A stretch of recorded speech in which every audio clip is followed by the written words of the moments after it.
Hey, everybody, welcome to tonight's late night happy hour Land O Lakers crossover edition. Brian Kamenetzky and Andy Kamenetzky. Thursday night, the Lakers and Nets play in what was, Andy, supposed to be a completely one of these marquee, circle it on your calendar games, and no AD, no Dennis Schroeder, as it turns out, and a bit of a surprise, which we'll certainly get into. No Kevin Durant, not quite what people wanted to see.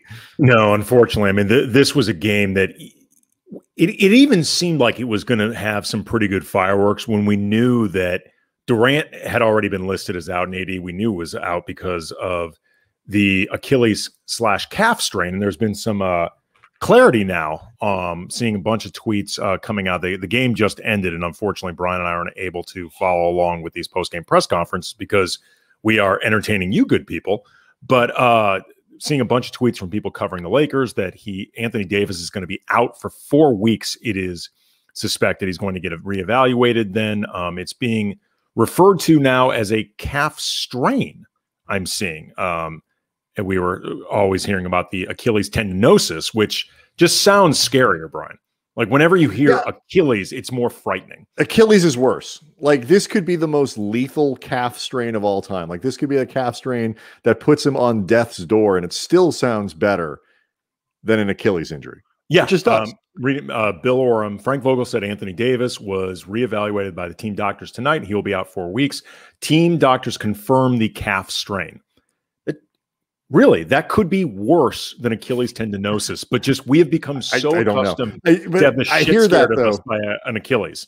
I hear that though, and I picture the scene in Catch Me If You Can when DiCaprio is pretending to be a doctor and is in the emergency room. Do you concur? Yes, I concur. It's a calf strain. Exactly. The doctors all concur. Calf strain. Yes. Calf strain. All right, so lots and lots of stuff to get into tonight. But first, want to let you know that any Land O Lakers podcast here on the Believe Podcast Network, brought to you by BetOnline.ag. Football's over, Andy, but the NBA, college basketball, the NHL are in full swing, and the only place you should be betting on all these sports is BetOnline.ag. BetOnline covers awards, TV shows, reality TV. You want to bet on the Golden Globes? Do it. BetOnline has hundreds of props with real-time odds on almost anything you can imagine. Of course, 24-hour online casino. Head over to the website or use your mobile device to sign up today and receive your 50% off welcome bonus on your first deposit. That's betonline.ag. BetOnline, your online sportsbook experts. Also, the Land O Lakers podcast is always brought to you by the folks over at Delicious Pizza. 2 locations, West Adams and Hollywood. 20% off if you use the password Cam Brothers for delivery or pickup. You are supporting local business. You are supporting the local business of a massive Laker fan and getting awesome pizza in the process. So again, Delicious Pizza, 2 locations, West Adams and Hollywood, 20% off if you use the password Cam Brothers. All right, so the final score tonight, Andy, was 109-98. And as we mentioned, the game sort of lost its luster before it even started. I chose to look at this very much like Magic Johnson would, because nobody makes lemonade out of lemons better than Magic Johnson. And so before the game, he tweeted, "I always love big NBA games. The Lakers and Nets will be exciting to watch, even without KD and AD, because of MVP candidates LeBron James and James Harden, as well as their teammates." Like, that is as sunshiny a way of looking at this game as you possibly could. And I said to myself, if that is good enough for Magic Johnson, that's going to be good enough for me. And that's how I chose to look at this game. I officially love, I don't pay attention to what anything the Lakers are doing, particularly without Schroeder and Davis. And we should clarify, by the way, because we haven't, why Dennis Schroeder was out. We'll talk about the impact in a second. He was removed after, I think it was even after Frank Vogel spoke, surprised the Lakers because of protocols for COVID. And I don't know, they won't ever tell you. It hasn't been reported yet whether or not it's because of a positive test for Schroeder or just because he was too close to somebody who also is in the protocol. So we'll find out more about that and the impact as we go along. But I wasn't worried about anything, Andy, that the Lakers were doing at all tonight. There's just no lessons you can take from it without all of these players. I officially am 100% on board with what the Nets are trying to do. It to me is like the basketball equivalent of like the cheeseburger fad diet. Remember, like all those things, like, the idea is like you can lose weight. And some people are reporting on the chat board. Someone tweeted contact tracing. That's what I thought, but I don't know. And so we wanted to, before we presume too much, because it makes a big difference in how long he might be out. And the after effects, for sure. So, but like you watch the Nets play, and everybody always says, defense wins championships, and all that. Defense sucks, Andy. Defense is boring. It's hard. Nobody wants to do it. You know what's fun? You know what's awesome? You know what tastes great? Cheeseburgers. Yeah, they do. That's essentially what the Nets are doing. It is There's a reason America's fat, Brian. Yes. Cheeseburgers taste really good. Can you win a title on the cheeseburger diet? Like, how much weight can you lose on the cheeseburger diet? And I think, to me, that is kind of what the Nets are. And I'm here for it, because I'm one of the rare people, I think, who actually enjoys watching James Harden play. At least one of the rare people in Los Angeles who talks about the Lakers. Kyrie is incredible fun. And KD didn't even play tonight. He's Kevin Durant. Like, every game they play since they've made this trade is totally fun. And I'm just here for the fun. Like, I'm not a basketball purist. I've never claimed to be. Give me this for a season or two. I'm all in. Yeah, look, I've said this many times. I don't buy into the Nets as a team that can win a championship, because, as you've been saying, I don't think they play good enough defense, and I don't think they're going to be capable of actually ratcheting up the level of their defense, because I just don't think they have the pieces there. I mean, maybe they make a trade, maybe they do something in the buyout market. Whether or not they can actually win a championship has nothing to do with whether or not they're actually fun to watch. There are some shitty teams around the league, this season, seasons past, that, would have been lucky to make the playoffs, but they were still actually fun to watch. Those are two separate things. Brian, I am a massive, massive fan of the Fast and the Furious series. Like, none of those movies are ever going to be, sniffing the National Film Review Critics Awards or anything like that, even though I think some of them are very well made or whatever. They deliver fun. They're supposed to be fun. They are fun. Whether or not, though, those movies have the substance to, as you had said before, like a film purist, or in this case with the Nets, a basketball purist, that's for some other people to enjoy. I guess, judge. But for the time being, they're entertaining. I mean, they are definitely entertaining, and their ability to turn ordinary guys into amazing three-point shooters, it's pretty fun. Well, I mean, just it's that level of talent is it's just it's fun to watch people score. It's a little like, what makes all-star games, if you like them, kind of, it's like you see these dudes at their, like, what would happen if they were just sort of able to do whatever they want. Nobody really tried to stop them. And in this case, people are trying to stop them. They're just so good on that side that that it's fine. Like, I'm not sure I would want my team to be doing this. Like, if I were a fan of the Brooklyn Nets, I might be probably a little less enthusiastic about this whole thing, just because, I would care more about the result, but I'm not. And so, this to me is just like a fun sideshow that, if it works, great. We'd get a spectacularly entertaining finals between the Lakers and Nets if it made it that far. And if it doesn't, great. Then we'll get a different entertaining finals somehow. Los JIV has a perfect analogy, going back to what I was saying about the Fast and the Furious series. The Nets will go down as Tokyo Drift. Absolutely. Because Tokyo Drift is by far the shittiest of all of the Fast and the Furious in the entire, of all 8 of them, and the spinoff Hobbs and Shaw. Yeah. Tokyo Drift is absolutely the worst of them as a movie, But there are a handful of absolutely spectacular scenes of drifting.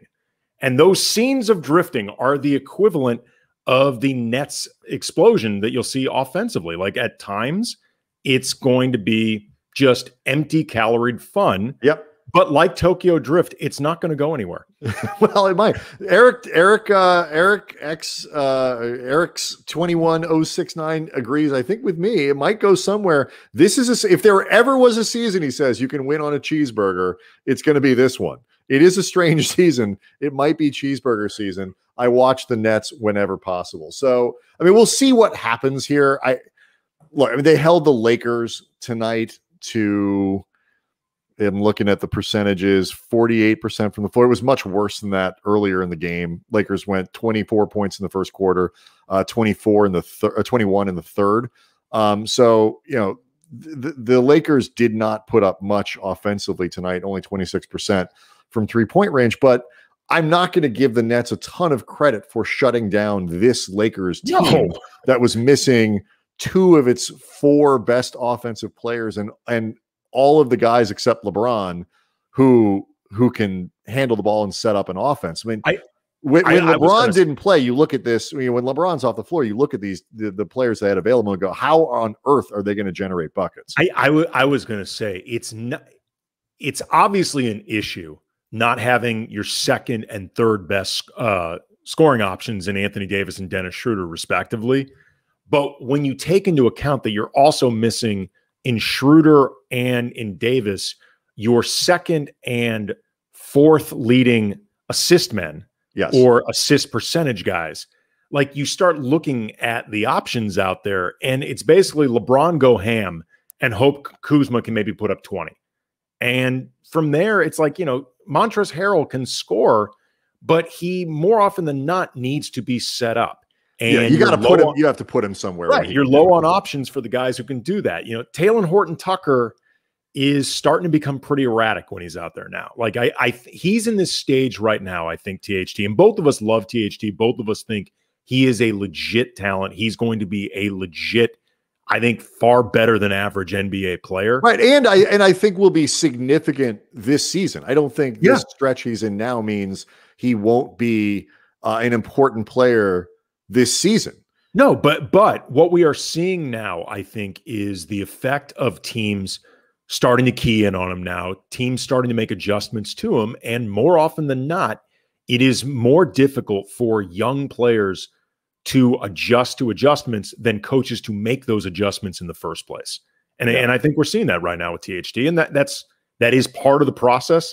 The timing of it is just really bad for the Lakers right now. Yeah. It's just, it's like, I think both of us have been enthusiastic about it. Both of us have put out a bit of a slow your roll vibe when it comes to THT. So, but there isn't much to learn from this. And, assuming that Schroeder is not gone for a long time, or if he tested positive and feels the effects for a while. Like we just recently saw that Jason Tatum is still not quite back to where he was. And there are a lot of guys around the league who've had COVID, and they've said that this has been difficult to get over. Again, so but let's just assume for we can play both sides of it, I guess, but let's assume for the time being that it is just contact tracing and misses a few games or whatever. Jason Jones earlier this week pointed out when we had him on the late night happy hour, pointed out that this stretch without AD isn't necessarily valuable in evaluating how good the Lakers are, but it is valuable in terms of an increased amount of responsibility for somebody like Schroeder to play a bigger role in the offense, to have the ball in his hands in bigger possessions and do all this other stuff and learn the other guys, learn their tendencies, and for the group to learn to function without Davis. Because, Jason made the point, and I think it was an excellent one. There's going to be a moment. AD's got 4 fouls. He fouled out of a game, whatever it might be. One game somewhere along this stretch where the Lakers hopefully are trying to get back to a finals and win another championship, where they're going to have to do something without AD on the floor. And they can go back to this 15. And I hadn't thought about this, but they can go back to this, 9-game stretch, 10-game stretch, whatever it turns into, and draw on that successfully if they can get through it. The more Schroeder is unable to play, the less these sorts of things apply. The more the lineup gets raggedy in Davis's absence, the less things like that can be useful. And now you're really just talking about, well, maybe Wes Matthews works himself into a rhythm. Maybe Markieff Morris gets, shakes off the rust. But there's so much time left in the season that even if Morris shakes off the rust, it's just going to form again before the playoffs. He actually didn't even play that much.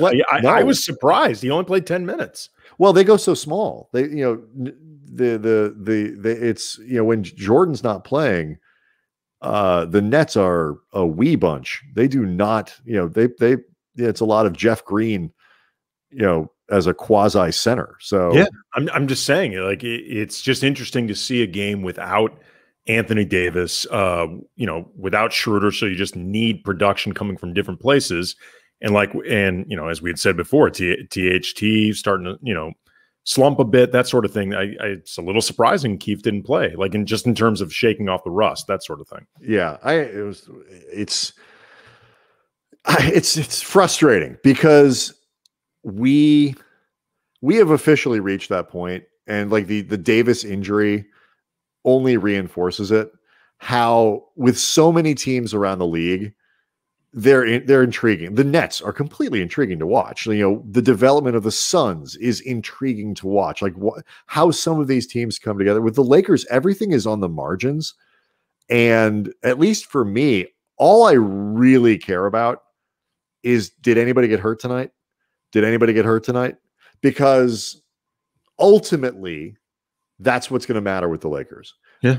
The little stuff, how they, how proficient they can be with this movement on defense or that action on offense. My point isn't that those things don't matter, but I think we kind of have an idea of what this team is, how they're going to function, how they're going to win. Even with the roster turnover, Andy, I think there's enough from last year's template that we kind of understand how this year is going to work. And I just want to fast forward to the really good part, that down the stretch, watching them crank it up, and then the playoffs, because everything else in between is only stuff that can screw it up. You know? I mean, nothing. I mean, what really good can happen in the 25 games in between versus something bad? As opposed to, again, a team like the Nets who can start to build up their defense, or the Jazz who can really form themselves into a legitimate title contender. All that. You just watch Laker games with your fingers crossed. Well, it's not that nothing good can come from these games for the Lakers. It's just it's more relative goodness, because you already know the foundation is there. So, a guy like Kyle Kuzma sustaining the season he's had all year, or even building on it more, that's obviously a great thing. But the Lakers have already shown, by definition, that they can win a championship without Kyle Kuzma playing at this level. Right. Montrezl Harrell, I think, is having a good season, but he's basically doing exactly what I thought he'd be doing. Maybe he cranks it up a notch, something like that. But, there are these developments that can matter, and those can obviously happen over the course of this season. But you are correct that there aren't that many sort of jarring, for lack of a better word, but in a positive sense. There aren't that many eye-popping. There's not that thing that you're looking like they've got, even last year came together a lot faster, I think, than people thought, but it was still a work in progress. We didn't know how it was going to end. There's not that thing that you look for with the Lakers where, they got to get to this place. They've got to, figure out how to, reach a certain level defensively, or defend, whatever it might be, or a certain player has to step up.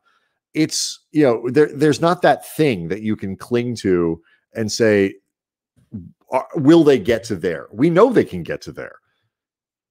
Well, what you do is you look for certain milestones, and, LeBron tonight hit 35,000 points. And it's funny, watching this with LeBron, and, obviously that is absolutely amazing. He is now in this company. The top 5 is Kareem, Karl Malone, LeBron, Kobe, MJ. And, it's pretty obvious by now that if LeBron ends up playing as long as we suspect that he will, and if he doesn't end up having any major injury, something happens that causes him to miss a large chunk of however many seasons he's going to end up playing, he's going to pass Kareem. Like he is, I think, more likely than not going to end up finishing his career as the all-time leading scorer and getting to 35,000 tonight. He is one of, I think, 3-4 players. I don't remember how many MJ has, but a literal 30, handful. Well, I can't tell you. A literal handful. I can't tell you, Andy, because it's going to influence the game that we're about to play. Okay. But it was funny. Like, there was a part of me that just went like, oh, okay. Because you just expect that that's what LeBron's going to do. And it kind of reminded me of when you and I were covering Kobe. You and I would marvel at all these different milestones that Kobe hit, because there were a zillion of them. And if you covered him long enough, like you and I did, it felt like every fourth or fifth game, especially towards the tail end of his career, he was climbing up some type of ladder or, setting some type of new record. After a while, you don't lose sight of how amazing what they do is, but you sort of grow numb to the awe of it. You know what I mean? Like, there's this expectation that it's going to happen after a while with somebody like Kobe. And then having seen Kobe do all of this, there sort of becomes this expectation that LeBron would do it, because this is just what great players do. Yeah. It's a weird thing. You remember that stretch where Kobe scored like 50 points a game for like 2 weeks? Yeah. And it became normal. And then like he had like 3 games in a row where he was in like the 30s, like the mid 30s. And you're like, he's really cooled off. It's like, it's like you are 100% correct. Like it is numbing to watch greatness all the time. And it's not just LeBron. I mean, I feel like we do this with a lot of athletes in a lot of sports where you start to forget how good they are because they don't do impossible things every game. Like, they just do impossible things most games. And it does. I mean, like I have enjoyed, we did the, I've answered this question a few different times in a few different ways about like which version of LeBron do I like the best. I did it for Roger Lodge. We did it with the Lauer podcast, which is coming out soon, which recorded today, which is super fun. Yeah, we're excited to be on there. And so that was fun, and we're looking forward to that coming out. But like I have a bunch of different ways I've been asked this question recently, and my answer is, I mean, I think he was at his best in the second Cleveland thing. Like that was the best bringing together of his physical ability with his mental ability to control the game. What he did to beat Golden State was insane. Yes. Like that was incredible. So that combined with, the mental stuff, it made him amazing. But like, I find him so fascinating now, more so than I did in Miami. Even though he might've been a better player physically then. Like this to me is the most interesting version of LeBron. I just think he's more interesting because he's more bald now. That's why he's more handsome. Well, you just watch the hair, man. You watch the evolution. He's got like a Friar Tuck thing going right now. Like it's really, but the more awkward that hair grows, the more the balding goes, the more it really reinforces, holy shit, people should not be able to do what he's doing at his age with that type of mileage. It's just like, it's a reminder of how long he's been doing this. Like the more his hair gets jacked up, the more LeBron becomes impressive. It's a nice. It reminds me of it's like he's trying to remind, hey, conversations down here. Like stop looking up there. Conversations down here. Like let's watch the body. Let's not watch the hairline. I think what we've discovered is we can watch both. Can and do. Yeah. Well, I mean, I am personally quite attuned to these sorts of things. Post-game chat asked a good question. Do the Lakers play in Brooklyn this year? I think they're supposed to play once, right? I think they will. I mean, truth be told, second half of the season hasn't been released yet. So I was going to say, we don't actually know. I mean, I believe so. I think you're supposed to play everywhere once. I believe that is the case, but truth be told, we don't know, especially because with certain teams needing games made up, I don't know exactly how all of this is going to end up working. You know, that sort of thing. Like I'm not actually, I would assume they're going to go to Brooklyn, but I can't say with absolute certainty. All right. So I have this put together for LeBron James in honor of 35,000 points, which is just a staggering amount of points. I mean, really break that down. That is a lot of points, 35,000. Yeah. But what I want to play with you, Andy, is a game. It's a quiz, and everybody watching on the chat board can play along as well. Over under 35,000 points. I'm going to give you a combination of players, and you have to tell me whether or not this combination scored together more than 35,000 points. Pretty simple. So you got it? Yeah. Here we go. Combination number one. Andre Miller plus Rudy Gay. Over or under 35,000 points. Andre Miller plus Rudy Gay. I'm going to go under. That is correct. Under 16,278 plus 16,477, 32,755 combined for those guys. I'm actually surprised Andre Miller had that many points. That's what I thought was interesting. Most of these numbers you're going to find I pulled because I find the player interesting. LaMarcus Aldridge plus Antoine Jamison. Over. Yes, that is correct. Those two guys combined for 39,897 points, 20,000 of which belong to Jamison. Antoine Jamison scored 20,000 points in the NBA. Well, Antoine Jamison stayed in the league for a lot of years, and it was not because he was well-rounded. No, because that dude could put up points. Remember the game? I think it was either 2000 or 2001, like around there, where he and Kobe both put up 51 in the same game when Jameson was with the absolutely Warriors. Totally that was an awesome game. Yeah, that was fun and very much a reminder of it. He was also we talk about guys like on the Nets who are able and not able to play defense. I've told this story before. Antoine Jamison was at the wrong end of, I thought, the greatest insult I've ever heard a coach deliver. He was talking about Jamison and why he struggled on the defensive end for the Lakers. It was Dan D'Antoni, brother of Mike D'Antoni, described Jamison as high-assed like a flamingo. And that's why he couldn't play defense. His ass was too high in the wrong place. Good guy, though. Jameson's a really good guy. Wonderful guy. And also D'Antoni made a good point. Flamingos' asses are way up there. Like, no, I think people got it. Number 3, Smush Parker plus Michael Jordan. Smush Parker plus Michael Jordan. Over or under 35,000 points? It's got to be over. Under.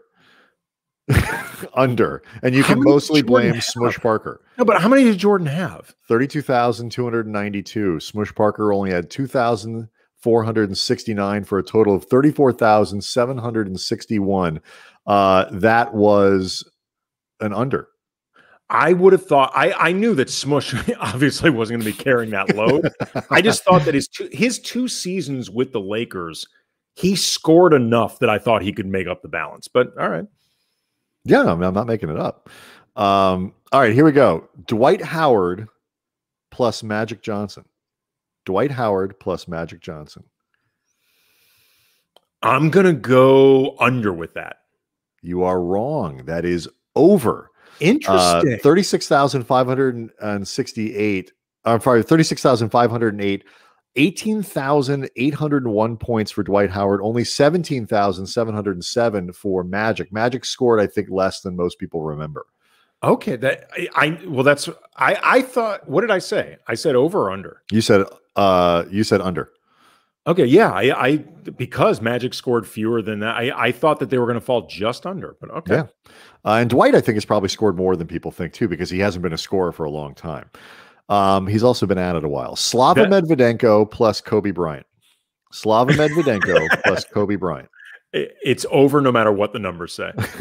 Slava Medvedenko scored 29,483 points.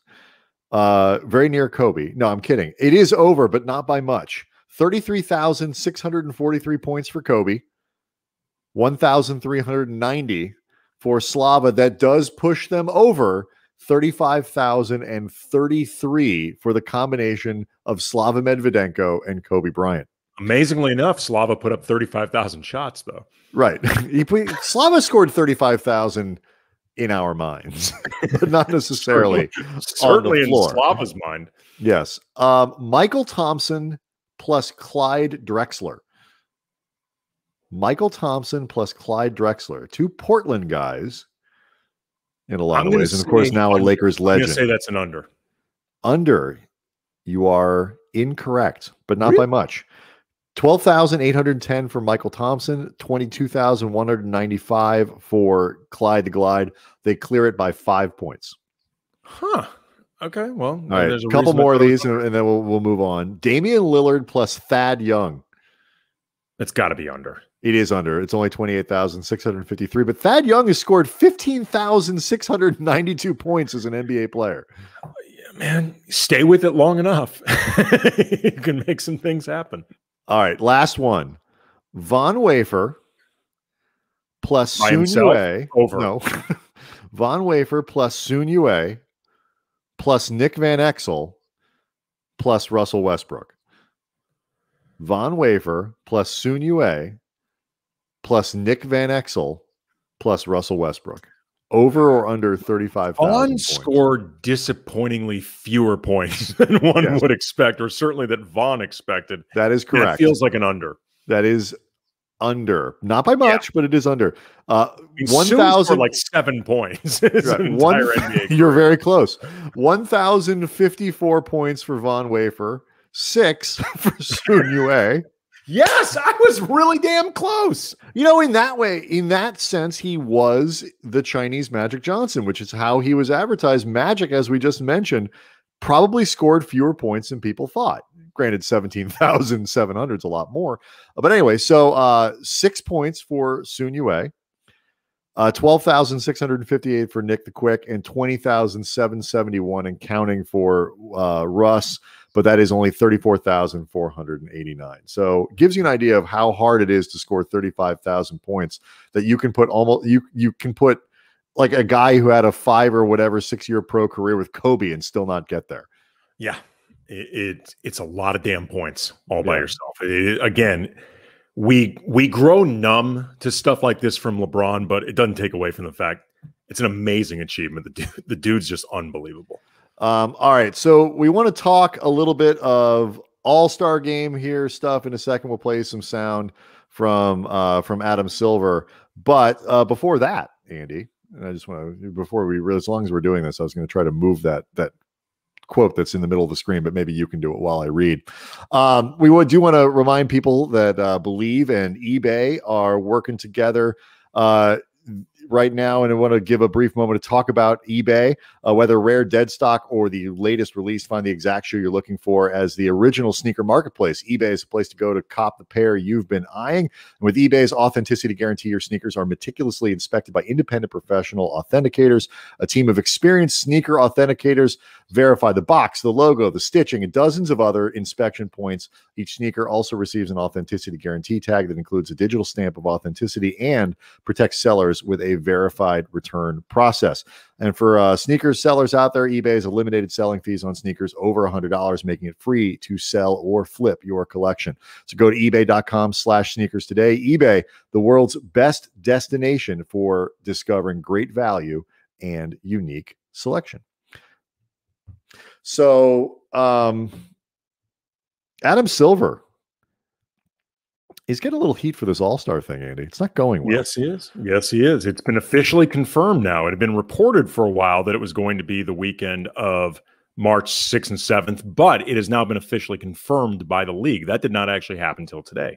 No, it is going to be the most not fun All-Star game in the history of All-Star games. Nobody wants to play. Nobody wants to go there. Nobody's allowed to do anything. Nobody's allowed to do any of the stuff that would make an all-star game worth playing in. And because of that, it's starting to cause a lot of tension, I think, between the league and the players. And it is an unusual place for the league to be. They don't normally find themselves here. I am really curious as to what the fallout might be. Players are not happy. They are not happy at all. And what'll really be interesting about this too is just the way the game is received by fans. Because I mean, look, I don't want to take away too much from Twitter reaction just because Twitter is not real life. Twitter represents just a small percentage of actual human beings walking the earth who care about the NBA, even though NBA Twitter is an incredibly active space. I have sensed absolutely zero enthusiasm for this game among fans, like at all. Even taking into account sometimes, NBA fans are like, with the All-Star weekend, I have sensed no enthusiasm at all. The overriding sentiment I've seen, social media, space like this show, is just that this is really stupid and there's no reason to be doing this at all. Yeah, I mean, what I would love to see is just, and I don't know if it's a matter of revenue generation or revenue preservation. They're basically the same thing. I really would love to know what the number is.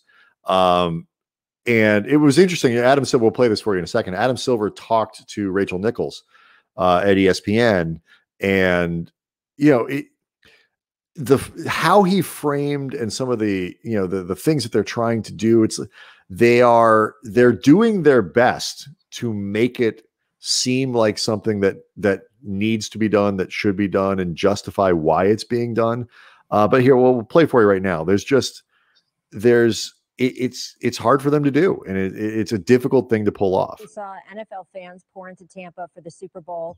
I know that Atlanta Mayor Keisha Lance Bottoms has told fans not to travel for All-Star Weekend, but how difficult do you expect it to be for fans to comply? I don't think it'll be that difficult because, and it's amazing what the NFL pulled off, finishing their season and, of course, crowning a champion and in Tampa with the Super Bowl. But they had fans. Our event will not be open to the public. We'll have a small number of fans representing HBCUs, which was part of our announcement, Historically Black Colleges and Universities. It was actually Chris Paul's idea to sort of center those schools and focus attention and resources on that school, plus COVID equity issues in the country. But so there'll be, roughly 1,000 people representing those institutions, but there will not be tickets open to the public. And I actually agree with the mayor of Atlanta. We don't want people to gather for events around this All-Star. There will be absolutely no social functions in Atlanta, no ticketed events, no parties. It is a made-for-television event at this point, and it's largely in Atlanta because that's where Turner Sports is located, who host this event. And of course, we have the Hawks and a state-of-the-art arena in State Farm, but that's why we're there. And so we agree with the mayor. It's interesting, Andy, to hear him talk about it was safety. That's one of the criticisms, sort of, that people are saying. Oh, sorry, Giannis. Stop talking, Giannis. I was hearing Giannis in my ear. There was talk about safety. Is it good to have people moving there? Well, we think we can do this safely. We're not going to have fans in the arena. We're doing it, no ticketing and all that stuff. He talks about parties. He talks about all these other things, and all of those things, I think, are actually missing the point. I think most people look at this and be like, yeah, the NBA pulled off the bubble. They can probably get people in and out of that building relatively safely without, becoming a super spreader event. I think most people will be like, okay, if you don't hold a bunch of parties, or at least if the NBA doesn't sanction them, maybe you can't hold the NBA responsible for that kind of stuff. That's not why nobody wants to play in this game. It's not because they're worried about getting COVID. Well, first of all, it should be pointed out, there's going to be things happening around All-Star Weekend, whether the NBA wants that or not. You could end up seeing people flock down there. I don't think it'll be, people will be doing this, but even if you give people the benefit of the doubt that the weekend will be quiet, relatively speaking, and it won't look much like it would have looked like in Atlanta that weekend anyway. Well, it's still not why. No, I understand that, but all I'm getting at, because Amin Al Hassan posted out a tweet he saw from some fella, Wes Manchild, who I don't know, but Amin seemed to know who he is, so I will take his word for the pictures that he put up of different events unsanctioned by the NBA, but that will be going on apparently that weekend: day drunk NBA weekend, All-Star weekend, ultimate day party, and encore hookah bar at Bistro, Atlanta, Georgia.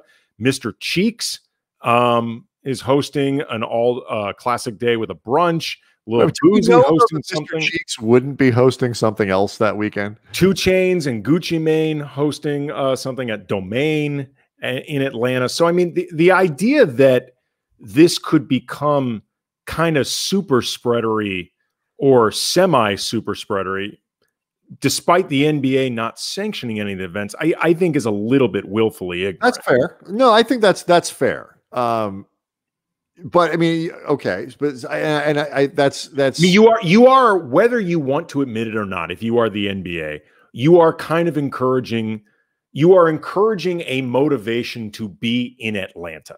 I mean, you are. Well, that's true. Yeah, that is 100%. I mean, I think you are correct that it's not going to look like Mardi Gras down in Atlanta, which is, by the way, what All-Star Weekend generally does look like. Yeah, I mean, we've been to a few of these things, and they get really, really fucking wild. I don't think that's going to be the case, but the idea that this won't attract people at all into Atlanta, I think, is willfully disingenuous. How in terms of the Jeff wants to know, is Florida performing? He's the guy with the boots with the fur.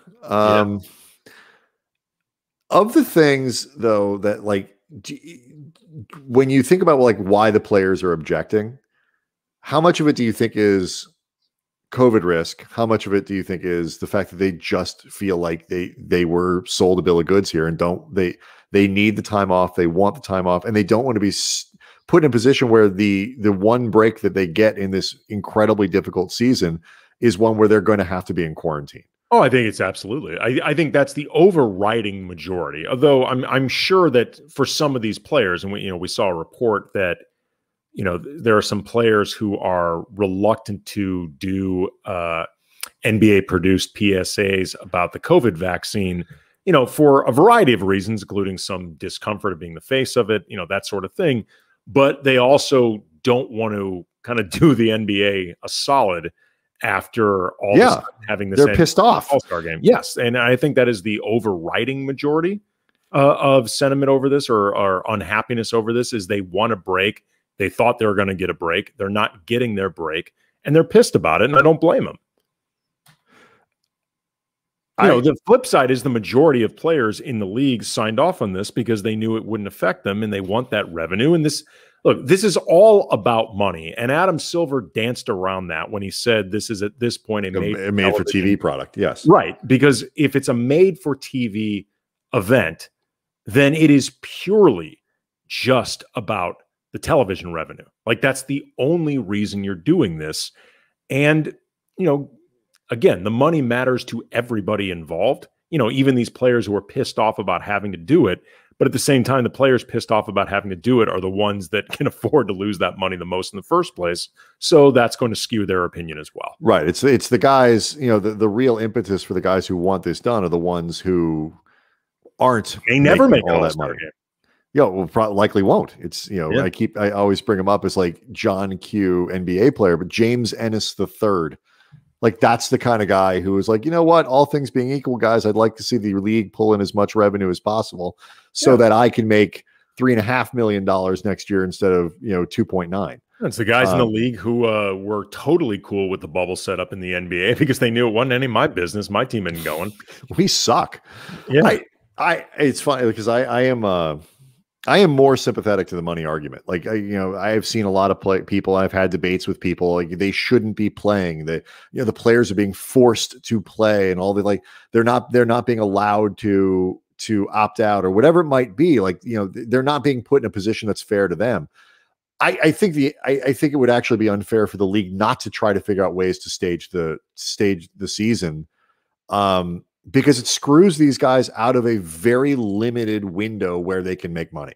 And we're not just talking about earning a little bit of money here, like life-changing, generational wealth building money that you have, if you are lucky, 6-7 years maybe to be able to do it for the average guy.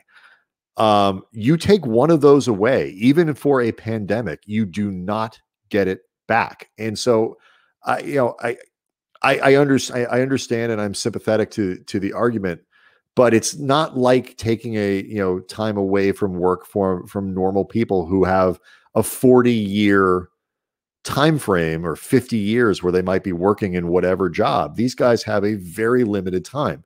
And so I don't blame them in the slightest for wanting to figure out any way they possibly can to play. But I don't get upset at the guys who, like Giannis or LeBron or whoever, who drive so much revenue for the league, having to do this, like kind of just do us a solid. Well, I think they ultimately probably should, but I don't blame them for being upset about it. Well, just look, phrase it as, I guess, tastefully as possible. It's a money thing.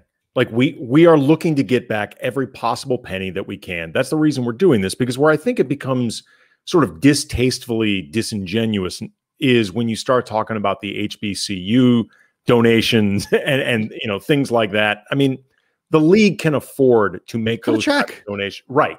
Let 1,000 people from HBCUs into every game for the rest of the year. That's easy. Right. Fine. Exactly. There are ways that you can address HBCUs, which is a great cause to get behind. Sure. Without holding this all-star game. This all-star game is first, foremost, and last about a money grab. And that's okay. As you said, I agree with you. The money matters, but let's not pretend that it is about anything, like literally anything other than the money. It's not even about the game. The game's going to suck. The game. I'm glad you mentioned that, because they're by the way, they're doing everything. The plan is to do everything in one night. All-star game, skills challenge. I mean, and probably a lot of the same guys will be doing a lot of the same stuff. I would suspect they're going to try to limit the amount of people that have to come in. That said, the Hamidou Diallos of the world will be happy to fly in to showcase themselves for a dunk contest or chance. Like those guys, I think will be happy to show up. It's the stars who don't want to do it. Do you think you mentioned the game's going to suck? I think the game's going to suck. Do you think there's any chance that once they get into it, they're going to do the Elam ending thing again, which produced probably the most entertaining all-star game we've seen in years last year? They're still going to do the charity thing and divide it up by quarters and all that. Do you think there's any chance that the game actually turns out to be fun and good? No, because I think really like none. So, okay, better chance of happening. The Nets develop the ability to play defense that helps them win a title, or the All-Star game actually turns out to be competitive and fun. I think the All-Star game ending up competitive and fun, because there's a scathing indictment of the Nets. Well, I think there are more ways to make that happen. I mean, than I think there are for the Nets to end up. I gotta be honest, I thought you were going to go the other way on that. I really thought you were going the other way on that. I think you could I think this thing could potentially end up fun because the elements are all there. Like, unlike the Nets and defense, where the elements are not there, the pieces are not there. The pieces are there to make this thing fun and enjoyable and entertaining. I just don't think it will be. But they're going to have all the components. They're not going to be missing any ingredients. So if I have to play the odds, that's the way I'm going to play them. But at least, can we do the picking of the teams like at center court this year? Yeah, seriously, just like something. Well, I mean, I was thinking about this because like these guys don't want to be there, but you want some type of televised event. You want something to make people tune into. And, I guess you pay off these guys being all-stars. Like, remember during the pandemic when the NBA did that like virtual horse competition? Yes, that was terrible. It was terrible, but they tried. It's awful. Like, look, but you had to give them credit. You and I, this is when we still worked at the station. We actually did a watch party for that. That's how desperate we were as a society for any kind of live televised sporting event. We had a watch party to watch them play horse over Zoom. And we knew within about, I don't know, 4 minutes that it was going to be a terrible day. You know what that watch party was? Poorly populated. Yes, it was. It did not have a lot of people, but the league was trying to be creative. We got pizza out of it, though. That was good. Yeah, we did. The league was trying to be creative, and you have to give them credit for actually trying to do that. Jeff says they should have had an actual horse playing. I'd have watched that. Of course. I was thinking like the league should just do something where the All-Stars do like a virtual talent show, or like some type of like virtual humble brag, like Damian Lillard gets 15 minutes of freestyling, or like, virtual talent show. So like LeBron can take us on a tour of his tequila factory or his vineyard, and like Kyrie can like make some fake Jackson Pollock painting, like the artsy shit that he likes to think we think he does. Like Steph and his wife can cook together. Like Harden can just have a bunch of strippers and masks lap dancing him because that's what he does. And like Kawhi can just sit for 15 minutes quietly in a chair. But like everybody just gets to be at home. Like they do their thing at home. They get to show off something at home. They get honored for being All-Stars, but they're not put out at all. And I would watch that. I would totally watch. Like Giannis saying, like I actually, guys, I know I've been working on this on the recorder for a few months. That? Okay, Jay Herr, perfect. Apple time. Kawhi sits down at a plate with a knife and fork and eats some apples. I'd watch the shit out of that. Yes. That would be that is actually like high comedy, like self-aware, elevated comedy. Would you not watch that? Like this thing that I'm proposing. Like, you get 24 different players, they're the All-Stars. They get like 10 minutes each to vamp in any way that they want. They can do it. Talent show, they can show off something that they want. They can just give a 10-minute speech. Does De'Aaron Fox have a tight five? Exactly. We'll find out. Exactly. These guys can do whatever they want as part of entertainment, but they are totally inconvenient. I mean, not inconvenienced along the way. Yeah, I'd vote for that. I'd watch that over the All-Star game. That. Or how about you just have different guys on each team play each other in one-on-one? Like go to the facility and like AD and LeBron play one-on-one. Well, not, that doesn't work anymore, but Kawhi and Paul George have to play one-on-one against each other. Like I'd watch that. I'd totally watch that. That would be awesome. My dream. Like I'd watch Lou Will versus Terrence Mann.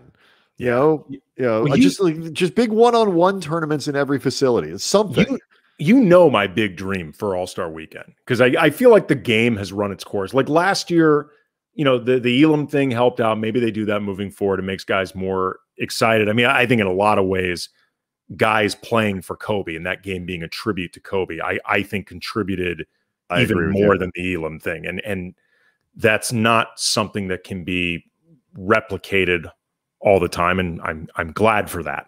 But, there were very specific, circumstances that I think led to that game being what it was last year, which was fantastic.